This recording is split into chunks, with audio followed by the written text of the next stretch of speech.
You are mentally lazy. That's the trouble. Don't talk to me about not having enough will. You have a great storehouse of will awaiting your use, but you are too lazy to use it. Now, if you are really in earnest about this matter, get to work and first find out what you really want to do. Then start to work and do it. You are not willing to pay the price of attainment. My aim will be to direct and train you in the proper use of thought and will, that you may have yourself well in hand and may be able to strike the positive key at any moment you may feel it necessary. It is not necessary to strike the extreme note on all occasions. The better plan is to keep yourself in a comfortable key, without much strain, and to have the means at command whereby you can raise the pitch at once when occasion demands. By this knowledge you will not be at the mercy of the old automatic action of the mind, but may have it well under your control. Development of the will is very much like the development of a muscle, a matter of practice and gradual improvement. At first it is apt to be tiresome, but at each trial one grows stronger. You are not willing to pay the price of attainment until the new strength becomes real and permanent. In fact, this power has already been attained by a few, as you will demonstrate to your own satisfaction if you will follow up the subject by experiments along the proper lines. But instead of attempting to develop it, they content themselves with vain regrets. They sigh, but do nothing. Those who have investigated the subject closely know that power, with all its latent possibilities and mighty powers, may be developed, disciplined, controlled, and directed. You will obtain the results if you practice intelligently. The Art of War by Sun Tzu. Sun Tzu said, "All warfare is based on deception. It is a matter of life and death. When able to attack, we must seem unable. We must seem inactive. When we are near, we must make the enemy believe we are far away. When far away, we must make him believe we are near. Hold out baits to entice the enemy. Feign disorder and crush him. If he is secure at all points, be prepared for him. If he is in superior strength, evade him. If your opponent is of choleric temper, seek to irritate him. Pretend to be weak, that he may grow arrogant. If he is taking his ease, give him no rest. If his forces are united, separate them. Attack him where he is unprepared. Appear where you are not expected. These military devices, leading to victory, must not be divulged beforehand. Now the general who wins a battle makes many calculations in his temple ere the battle is fought. The general who loses a battle makes but few calculations beforehand. Thus do many calculations lead to victory, and few calculations to defeat. How much more no calculation at all? It is by attention to this point that I can foresee who is likely to win or lose. Man really makes his own surroundings, although he blames others for it. Positive, calm thought and be absolutely unaffected by the inharmony surrounding them. They rested safely and calmly whilst the tempest raged around them, and are now entering a new and almost unknown field, that of physical power. Thus, though we have heard of stupid haste in war, cleverness has never been seen associated with long delays. In war, then, let your great object be victory, not lengthy campaigns. This field has its established laws, and we should acquaint ourselves with them, or we will be crowded to the wall, as are the ignorant. I will endeavor to make plain to you the great underlying principles of this new field of energy which is opening up before us, that you may be able to make use of this great power and apply it for legitimate and worthy purposes. Attack by stratagem. Sun Tzu said, "In the practical art of war, the best thing of all is to take the enemy whole and intact. Hence, to fight and conquer in all your battles is not supreme excellence. Supreme excellence consists in breaking the enemy's resistance without fighting. Thus, the highest form of generalship is to balk the enemy's plans. The general, unable to control his irritation, will launch the assault like swarming ants, with the result that we're slain, while the enemy still remains untaken. Such are the disastrous effects of a siege." He attracts to himself just what is needed for his success. Things seem to come his way, and people say he is lucky. Nonsense! Luck has nothing to do with it. Therefore, the skillful leader subdues the enemy's troops without any fighting. His triumph will be complete. This is the method of attacking by stratagem. If you shirk this exercise, you had better stop right here and acknowledge that you do not want power and are content to stay where you are and remain a weakling. Sun Tzu said, "The control of a large force is the same principle as the control of energy. To ensure that your whole host may withstand the brunt of the enemy's attack and remain unshaken, this is effected by maneuvers direct and indirect. That the impact of your energy may be like a grindstone dashed against an egg, this is effected by the science of weak points and strong. In all fighting, the direct method may be used for joining battle, but indirect methods will be needed in order to secure victory. Indirect tactics, efficiently applied, are inexhaustible. There are not more than 5 primary colors, blue, yellow, red, white, and black, yet in combination they produce more hues than can ever be seen. In battle there are not more than 2 methods of attack, the direct and the indirect, yet these 2 in combination give rise to an endless series of maneuvers. The direct and the indirect lead on to each other in turn. It is like moving in a circle. You never come to an end. Who can exhaust the possibilities of their combination?" But they shade into each other, as do the colors of the spectrum. We are in the habit of bracing up when occasion demands, but by intelligent practice you will be so much strengthened that your habitual state will be equal to your bracing up stage now. And then, when you find it necessary to apply the spur, you will be able to reach a stage not dreamed of at present. You're missing the point.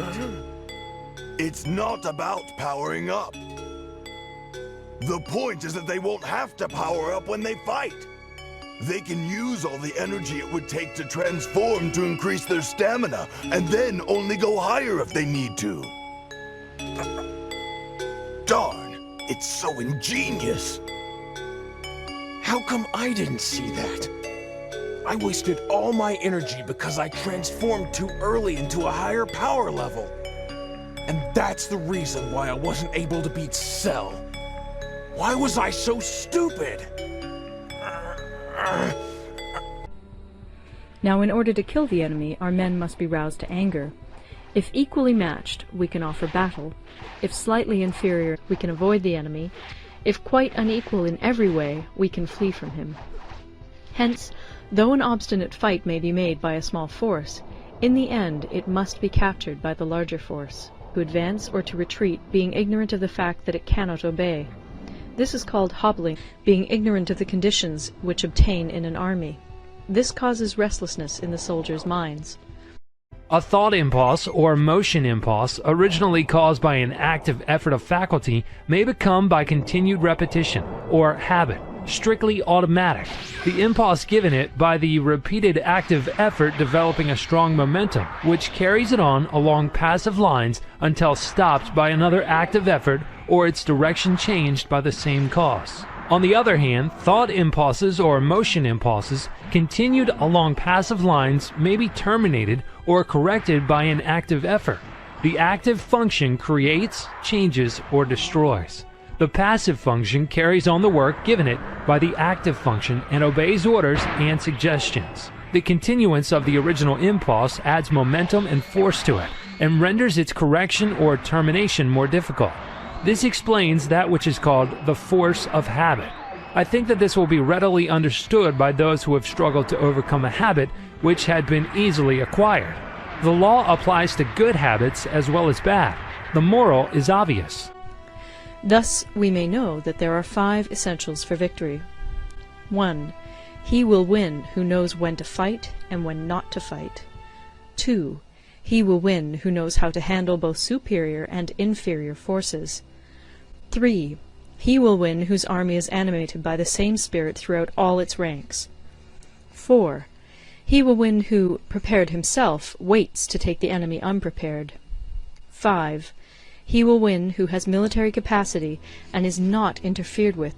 Hence the saying, if you know the enemy and know yourself, you need not fear the result of 100 battles. If you know yourself but not the enemy, For every victory gained, you will also suffer a defeat. If you know neither the enemy nor yourself, you will succumb in every battle. The good fighters of old first put themselves beyond the possibility of defeat, and then waited for an opportunity of defeating the enemy. To secure ourselves against defeat lies in our own hands, but the opportunity of defeating the enemy is provided by the enemy himself. Thus the good fighter is able to secure himself against defeat, but cannot make certain of defeating the enemy. Hence the saying, one may know how to conquer without being able to do it. Security against defeat implies defensive tactics.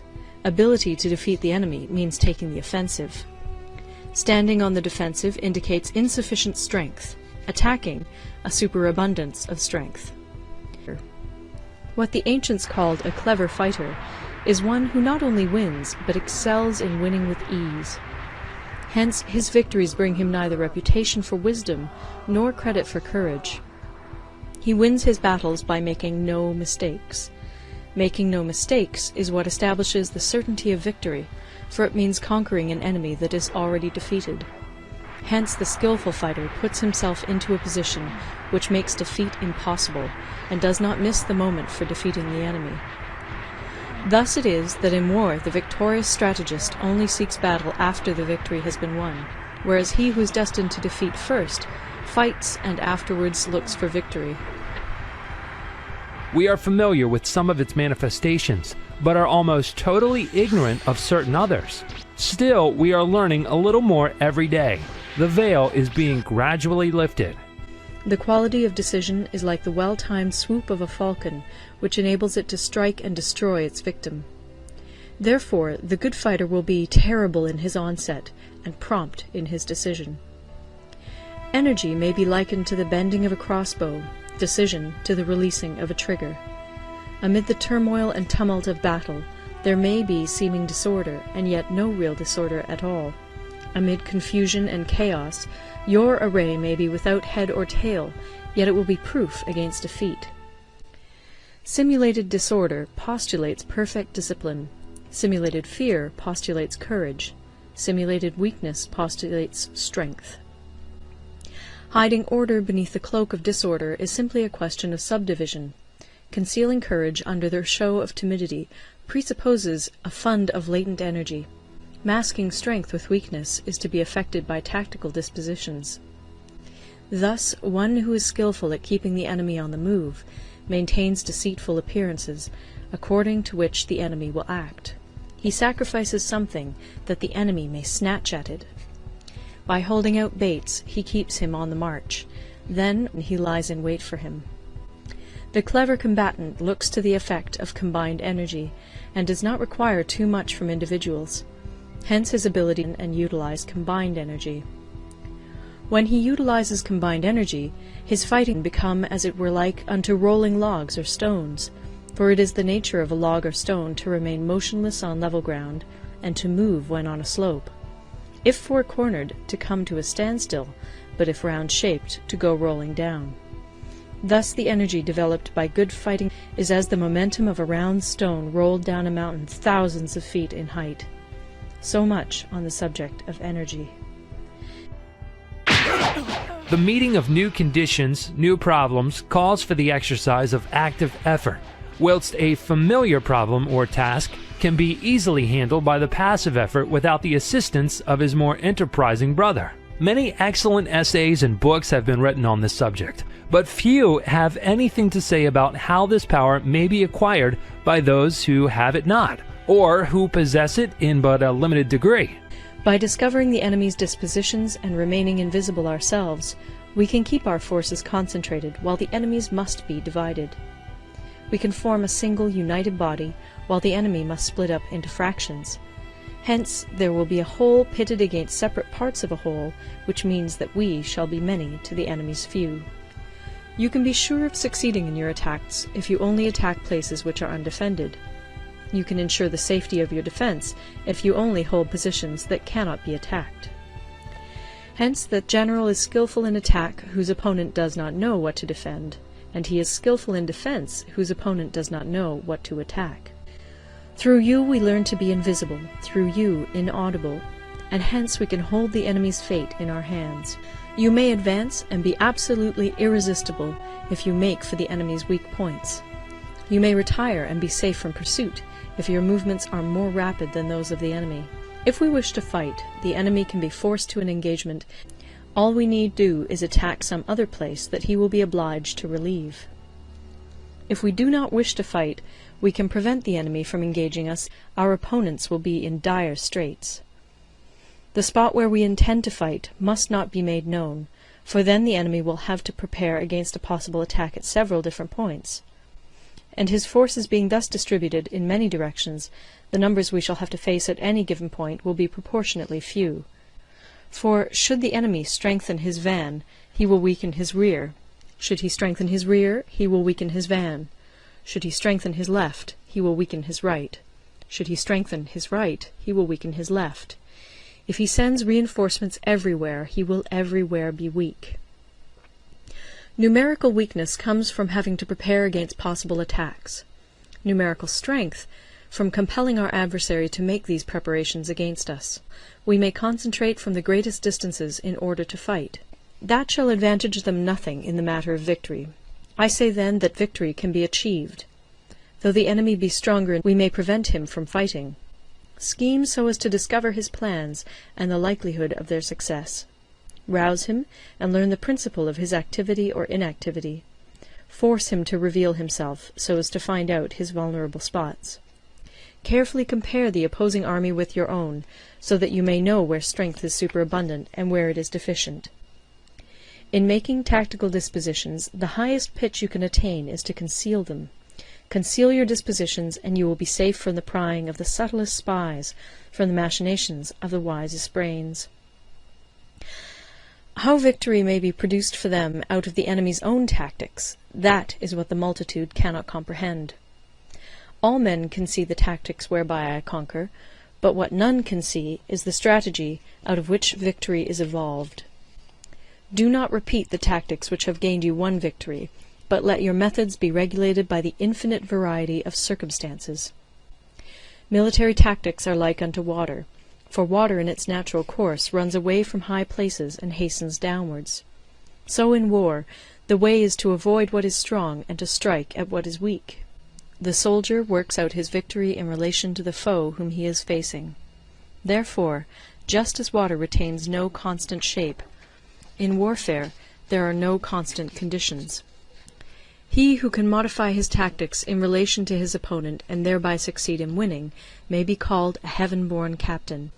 After that comes tactical maneuvering, than which there is nothing more difficult. The difficulty of tactical maneuvering consists in turning the devious into the direct, and misfortune into gain. Thus, to take a long and circuitous route, after enticing the enemy out of the way, and those starting after him, to contrive to reach the goal before him, shows knowledge of the artifice of deviation. Maneuvering is advantageous, most dangerous. If you set covering double the usual distance at a stretch in order to snatch an advantage, the chances are that you will be too late. On the other hand, to detach involves the sacrifice of its will fall into the hands of the enemy. The stronger men will be in front, the jaded ones will fall behind.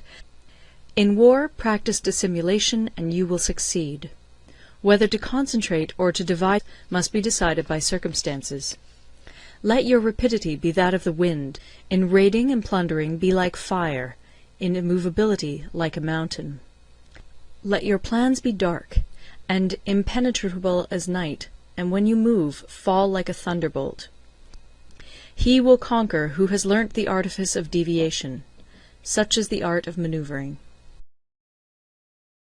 The man with hate in his heart gets all the hate he can stand. The man who thinks fight generally runs up against all the fight he wants before he gets through. And so it goes, each gets what he calls for. The host thus forming a single united body, it is impossible either for the brave to advance alone, or for the cowardly to retreat alone. A clever, skilful soldier, therefore, avoids an army when its spirit is keen, but attacks it when it is sluggish and inclined to return. This is the art of studying moods. disciplined and calm to await the appearance of disorder and hubbub amongst the enemy. This is the art of retaining self-possession. To be near the goal while the enemy is still far from it, to wait at ease while the enemy is toiling and struggling, to be well fed while the enemy is famished, this is the art of husbanding one's strength. To refrain from intercepting an enemy whose banners are in perfect order, this is the art of studying circumstances. It is a military axiom not to advance uphill against the enemy, nor to oppose him when he comes downhill. Do not pursue an enemy who simulates flight. Do not attack soldiers whose temper is keen. Do not swallow bait offered by the enemy. Do not press a desperate foe too hard. Such is the art of warfare. The art of war teaches us to rely not on the likelihood of the enemy's not coming, but on our own readiness to receive him. Not on the chance of his not attacking, but rather on the fact that we have made our position unassailable. Recklessness, which leads to destruction. Cowardice, which leads to capture. A hasty temper, which can be provoked by insults. A delicacy of honor, which is sensitive to shame. These are besetting sins ruinous to the conduct of war. Let them be a subject of meditation. Be stern so that you may control the situation. If the enemy leaves a door open, you must rush in. Forestall your opponent by seizing what he holds dear, and subtly contrive to time his arrival on the ground. Walk in the path defined by rule, and accommodate yourself to the enemy until you can fight a decisive battle. Move not unless you see an advantage. Fight not unless the position is critical. If it is to your advantage, make a forward move. If not, stay where you are. Do not follow him, but retreat, and try to entice him away.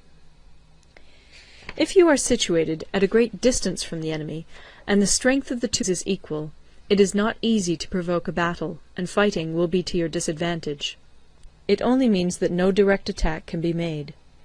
What we can do is simply to concentrate all our available strength, keep a close watch on the enemy, and increase preparations are signs that the enemy is about to advance. It means that the critical moment has come. The last named fact has been fully established to the satisfaction of numerous investigators of the subject, and a little reflection will show you that it coincides with your own experiences. If we fully comprehended the truth and the natural consequences of the truth back of it, we should understand many things which have appeared dark to us, and would be able to use the wonderful power just as we use any other manifestation of energy, just as we do the better-known forms of energy. All things are good when we learn to master them, but no thing is good when it masters us. End of the Art of War. And he knelt right down, rolled onto his side, and died. His carcass sprawled beside the hole. Already it was stiff. Soon it would begin to smell.